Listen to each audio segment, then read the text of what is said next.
ہم صاحب یہ ایک بات جو ہم جب سے آپ کو سننا شروع کیا ہے تو معاملہ یہ ہو گیا ہے کہ ہم کسی کام کے نہیں رہ گئے ہر جگہ سے اجنبی سے ہو گئے. اللہ کرم جن کرے لوگوں سے آپ پہ. ملتے ہیں.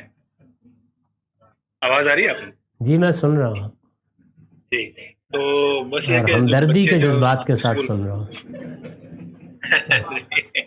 جی بس یہ بچے بھی جس اسلامک اسکول میں جاتے ہیں، ہم بھی جن لوگوں میں بیٹھتے ہیں، کہیں پہ تذکرہ ہوتا ہے، بات ہوتا ہے، تو اب ایک تو یہ کہ وہ ان سے جو کس صورت حال کو کس طرح سے ڈیل کریں کہ کوئی اب کتابیں ہیں، کچھ دوسرے معاملات ہیں، آرٹیکلس ہیں، جو دوسروں کی باتیں ہیں، وہ اب پڑھنے میں دلچسپی بھی نہیں ہوتی ہے، سننے میں دلچسپی بھی نہیں رہتی.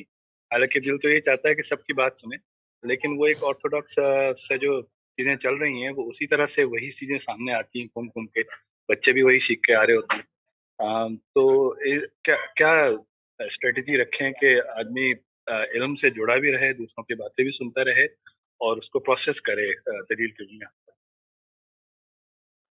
اللہ تعالیٰ آپ کو اس کی توفیق دے کہ جو چیزیں آپ کی سمجھ میں آ گئی ہیں، آپ جس سطح پر بھی ان کے معلم بن سکتے ہیں وہ دوسروں کے لیے بنیں. ہم ہمیشہ لوگوں سے یہ کہتے ہیں کہ ہماری دعوت تو علم کی دعوت ہے، لہٰذا آپ نے سیکھ لیا، یہ اللہ کا کرم عنایت ہے، آپ مطمئن ہو گئے، اس پر اللہ کا شکر ادا کریں، وہی اطمینان بخشنے والا ہے. ہم بندے تو عاجز بندے ہیں. اس کے بعد کوشش کریں کہ اپنے قریبی حلقے میں کوئی اچھا اسٹڈی سرکل بنا لیں اور وہاں مطالعہ کرنا شروع کریں چیزوں کا. اس میں اب لوگوں کی باتیں، فلاں نے یہ کہا، فلاں نے وہ کہا، اس میں بھی علم ہوتا ہے. ہمارے ناقدین کی چیزیں تو پڑھنی چاہیے. خود ہم نے ان سب کو جمع کر کے ان کے لیے ایک آرکائیو بنا دیا ہے، اس سے بھی آپ رجوع کر سکتے ہیں.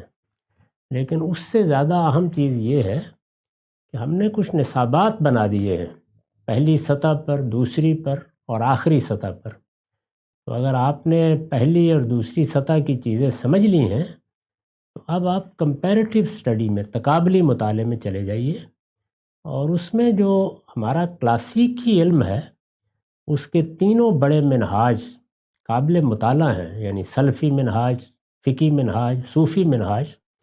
تو اس کا آپ مطالعہ کریں. اس کی کتابیں بھی ہم نے تجویز کر دی ہیں. تو امید ہے اس سے آپ کا اپنا علم بڑھے گا، دل لگے گا، اور یہ جو تاثر آپ کے اندر پیدا ہو گیا ہے کہ گویا ہم پر کوئی وحی آ گئی ہے، یہ بھی زائل ہو جائے گا. یعنی آپ کو پتہ چلے گا کہ ہماری علم کی روایت بڑی غیر معمولی روایت ہے. اس میں سب چیزیں بہت توجہ سے سننے، سمجھنے اور پڑھنے کی ہیں. تو ایک طرف تو یہ واضح ہوگا، اور دوسری جانب اگر ہماری ہی بات صحیح آپ کو لگتی ہے تو وہ زیادہ شرح صدر کے ساتھ آپ اختیار کر سکیں.